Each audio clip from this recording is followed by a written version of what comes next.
এবার আমি আসব যারা মাঝে মাঝে নাটক করে সরকারি কর্মচারীদের মাথা খারাপ করে, তাদের মাথার মধ্যে একটা কিছু ঢুকিয়ে দেওয়ার চেষ্টা করে যাতে ভোটটা তারা পায়। সরকারি কর্মচারীরা আমার গর্ব, আমি বলি ওদের উৎসাহে কান দেবেন না। জেনে রাখুন, রাজ্য সরকারের পে কমিশন অনুযায়ী চলে, তার স্যালারি স্ট্রাকচার আলাদা, কেন্দ্রীয় সরকারের স্যালারি স্ট্রাকচার আলাদা, তারা তাদের মতো চলে। আমরা সিপিএম আমলে কত পর্যন্ত ডিএ হয়েছিল? 35%, 13,000 কোটি টাকা দিতে হয়েছিল আমাদের। আমরা ডিএ দিয়েছি কত? 2019 সালে আমরা 6th পে কমিশন চালু করি। তার আগে পর্যন্ত আমরা 90% ডিএ দিয়েছিলাম, যার আর্থিক পরিমাণ ছিল 1,67,000 কোটি টাকা। 2019 সালে আমরা যখন 6th পে কমিশন চালু করি, এর ফলে আগের বেসিক পের সঙ্গে 125% ডিএ যোগ করে মাইনে 2.57 গুণ বৃদ্ধি হয়েছে।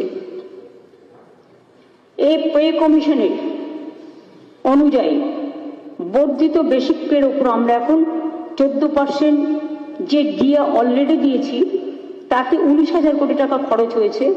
এই বাজেটে আমরা আরো 4% ডিএ দিচ্ছি, 18%।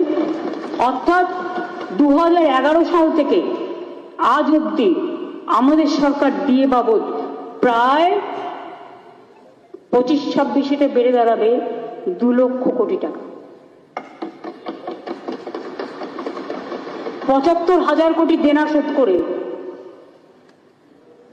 গ্রামীণ আবাসের টাকা না পেয়ে, 100 দিনের কাজের টাকা না পেয়ে, বাংলার টাকা না পেয়ে, বাংলার বাড়ির টাকা না পেয়ে, গ্রামীণ রাস্তার টাকা না পেয়ে কি করে করছি একবারও জিজ্ঞেস করবেন না? ক্রেডিট দেওয়া হচ্ছে উচিত। আমাদের প্রায় 94টা সোশ্যাল সিকিউরিটি স্কিম চলে, জন্ম থেকে মৃত্যু অবধি।